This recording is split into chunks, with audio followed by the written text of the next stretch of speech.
Mm-hmm. Good. Okay.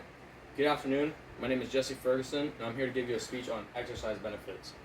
But in order to fully get your attention, can I get a raise of hands for whoever is currently participating in physical fitness, which can be like walking, working out with strength training, or even playing a sport?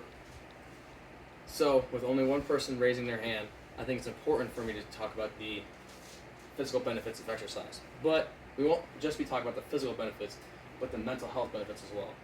And with the exercise benefits, we're not talking about the getting stronger or trying to get your beach bod.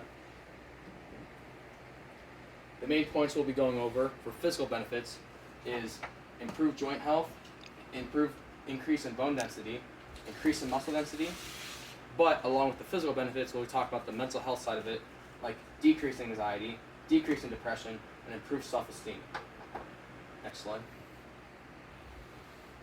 Moving on, we're going to be starting off with our physical benefits. We're not going to be, as I said, we're not going to be looking at how to get bigger muscles or how to get that beach bod. We're going to be looking at the first one, which is joint health. Rheumatoid arthritis is a very common arthritis in the knee or any like elbow are the typical ones. In 2005, British researchers did a study on whether or not walking or strength training were better than conventional therapy on patients that were suffering with arthritis in the knee. They came to the conclusion that it was both a safe and effective way for them to reduce pain and suffering, better than the conventional therapy. Next slide.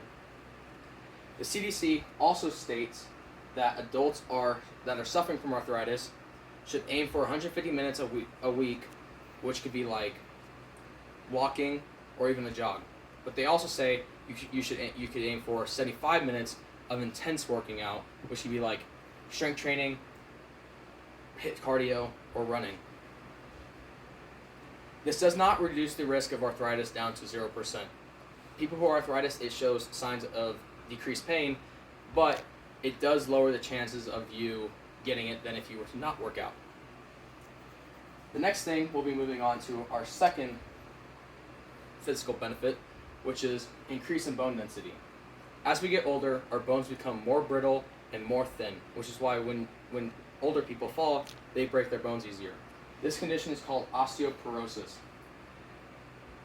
Dr. Carton and Dr. Hinton state that studies have showed that skeletal structure benefits from physical exercise.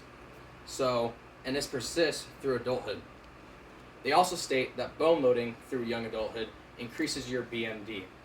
Your BMD is your bone mineral density, and that persists through adulthood on to your middle age.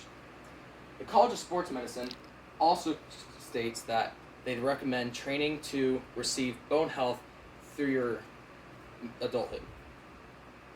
Next slide. Moving on, we'll be talking about the mental health side of physical fitness. People have stated that when they work out, that they experience less stress, less anxiety, and less improved body image. This is due to the increase in serotonin and endorphins inside your brain. And as we all know, serotonin is the chemical inside your brain that makes you happy. Due to the serotonin and endorphins when you work out, they make you basically happy.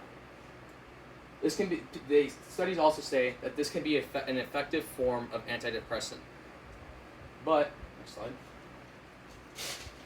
I am not a doctor. This is a disclaimer, I'm not a doctor.